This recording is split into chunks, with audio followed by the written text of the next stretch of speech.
بسم الله الرحمن الرحيم. اهلا وسهلا بحضراتكم، تحياتي لكل المتابعين في ملعب السر. رجعنا لكم مره ثانيه، والنهارده بقى هنتكلم عن مباراه كل جماهير الكره المصريه بتنتظرها، مباراه الاهلي المصري وميدياما الغاني. مباراه طبعا مهمه جدا جدا لكل المتابعين. مع بعض كده هنستعرض جدول دوري المجموعات بالنسبه للنادي الاهلي وموقفه في بطوله افريقيا. النادي الاهلي 6 نقاط في المركز الاول، فاز في مباراه وتعادل في 3 مباريات وما خسرش ولا مباراه. ميدياما الغاني في المركز الرابع برصيد 4 نقاط. طبعا المجموعه الحقيقه واضح ان فيها منافسه قويه جدا في فريق ميدياما الغاني، 4 نقاط، يعني الفرق ما بينه وما بين النادي الاهلي اللي في المركز الاول نقطتين. فاز في مباراه وتعادل في مباراه وخسر في مباراتين. النادي الاهلي احرز 4 اهداف واستقبل هدف وحيد. نادي ميدياما الغاني احرز 3 اهداف واستقبل 8 اهداف. زي ما حضراتكم شايفين نادي شبيبه بلوزداد الجزائري اللي بيحتل المركز الثاني بفارق نقطه واحده عن النادي الاهلي، بعديه يونج افريكانز. فبالتالي مهم جدا ان النادي الاهلي النهارده يحقق انتصار على فريق ميدياما الغاني، حتى التعادل يدخلك في حسبه صعبه. مهم جدا ان النادي الاهلي النهارده يحقق انتصار، خصوصا ان في بعض الصفقات خلاص النادي الاهلي ابرمها زي اسامه ابو علي. حتى مركز راس الحربه النهارده موديست ابتدى يتالق فيه، فحتى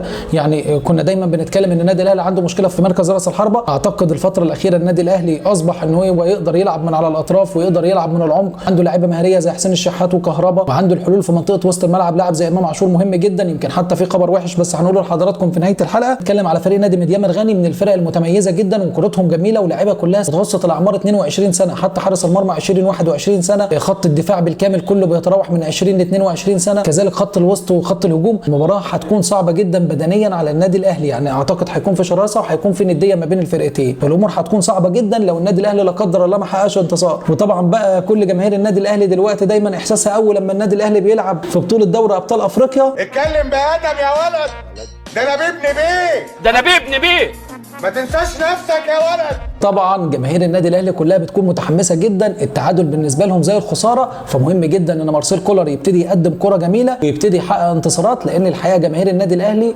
اعتقد بيكون رد فعلها صعب جدا في الشارع الكروي. فاعتقد مباراه هتكون قويه جدا، مباراه هتكون ممتعه. فريق ميدياما كورته هجوميه، فريق النادي الاهلي ايضا كورته هجوميه. ميدياما على ملعبه بيكون شرس جدا، مهم جدا ان الاهلي يتعامل بتوازن مع المباراه، يستغل الفرص اللي هتجيله ويحقق انتصار. نقول دايما بعض المباريات بتبقى تغلب ولا تلعب، يعني مهم جدا وده بيكون عنوانها. المباراه بالذات في دوري المجموعات اللي انت بتبقى محتاج فيها نقطه او محتاج فيها 3 نقاط، مهم جدا انك انت تعرف تدير المباراه بشكل جيد جدا، بحيث ان انت ما تتعرضش لموقف صعب جدا امام جماهير النادي الاهلي، وايضا يكون ضاغط على لعيبه النادي الاهلي. وبرده يعني مارسيل كولر النهارده عليه مسؤوليه كبيره ان هو ما يوصلش جماهير النادي الاهلي اللي انت يا ابراهيم انت جاي تندهش هنا ولا ايه؟